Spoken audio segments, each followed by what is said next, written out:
I never expected the end of my marriage to begin on a Tuesday. Tuesdays are background noise, the kind of day you forget a week later. But this one carved itself so deep into my memory, it still stings months later. My name is Daniel. I'm 38, a project manager for a construction firm. A man who believes in showing up, doing the work, and loving the woman I married. For 10 years that woman was Emily, bright, funny, at one point the center of my universe. We weren't perfect, but I thought we were solid where it mattered. Turns out I was wrong. The slow drift. It didn't start dramatically. No shouting, no slammed doors. It was quieter. She stopped reaching for my hand when we walked. Stopped asking about my day. Stopped kissing me goodnight. Instead, I got a distracted sleep well as she rolled to the far edge of the bed. I noticed. Of course I noticed. But men like me don't panic. We rationalize. Work stress. Hormones. Fatigue. Anything except the truth. That the person you promised your life to might be drifting somewhere you can't follow. The message that broke everything. The night it cracked, I came home later than usual. The house was dark except for one lamp glowing in the living room. Emily sat curled on the couch, staring at her phone like it was whispering a secret she didn't want to say out loud. "Hey," I said. "You okay?" She looked up. Guilt and fear swirled together in her eyes. Two emotions you should never see on your spouse's face. "Yeah," she said too fast. "Just tired." My stomach twisted, but I let it go. I shouldn't have. 2 days later, the truth hit me like a punch. Her iPad was synced to her phone. A message popped up. From Jay. "Last night was amazing. Can't stop thinking about you." Some moments don't just stop your world. They folded in on itself. My heart didn't shatter. It cracked quietly, like an old wall under too much pressure. The confession. I walked into the kitchen. She was chopping vegetables, looking painfully normal. "Who's Jay?" I asked. Her hands froze. 1 second, just one, but it told me everything. "Just a coworker." "Try again," I said. Her eyes closed. When she opened them, tears were already forming. "I'm sorry." 2 words. No denial. No explanation. Just confirmation. What followed was a blur, half-truths, excuses, and a confession that it had been going on for months. I didn't yell. Didn't cry. I just felt hollow.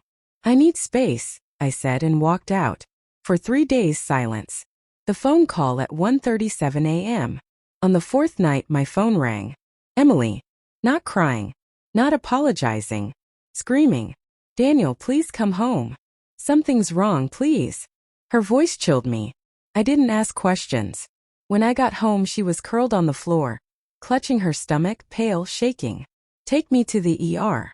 10 minutes later, we were racing through hospital doors. The truth that changed everything. A doctor finally approached. "You're her husband?" I nodded. "We know what's causing her symptoms," he said. "But you need to prepare yourself. This isn't typical." My pulse hammered. "What is it?" "It's an infection," he said. "A severe one. And based on testing, it wasn't contracted recently." "What kind of infection?" He lowered his voice. "A sexually transmitted one." The world didn't spin. Didn't collapse. Just flattened. He continued. "This didn't start days ago. It's been building for months." Months, the same months she'd been distant. The same months she'd checked out of our marriage. Her truth. When I finally saw her, she looked small. Fragile. Eyes swollen from crying. "Daniel," she whispered. I stood at the foot of the bed, far from her reach. "What happened?" She closed her eyes, bracing herself. "I didn't know," she said. "He never told me." "He," I repeated. "Say his name." Her voice cracked. "Josh." He wasn't a stranger. I'd shaken his hand twice. At a holiday party and a barbecue. The whole time he was rotting her life from the inside. Emily sobbed. "I thought he loved me. I didn't know he'd been with other women. I didn't know he was infected. Daniel, I was lonely. I was stupid. Please don't leave. Not like this." I stared at her. She didn't need me. She needed a soft place to land now that her fantasy had turned into a nightmare. "I brought you here," I said. "I stayed. I'll stay until you're stable." Her eyes widened. "But Emily, we can't come back from this." "Daniel, please." I'm not angry, I said. I'm tired. You checked out long before I knew what was happening. The realization washed over her. The consequences were real. Final. You're my husband, she whispered. I corrected. But you gave that part of me to someone else. Her hand reached out, shaking. Please don't leave me alone. I looked at her one last time, the woman I'd given a decade to. You weren't alone, I said. Not until you chose to be. The exit. I turned before guilt could claw its way into me. The night air outside the yard was sharp and cold. The kind of cold that wakes you up after years of sleepwalking. And for the first time since everything began, I felt relief. Not because of what she did. Not because of what I learned. But because the truth, ugly, painful, undeniable, set me free.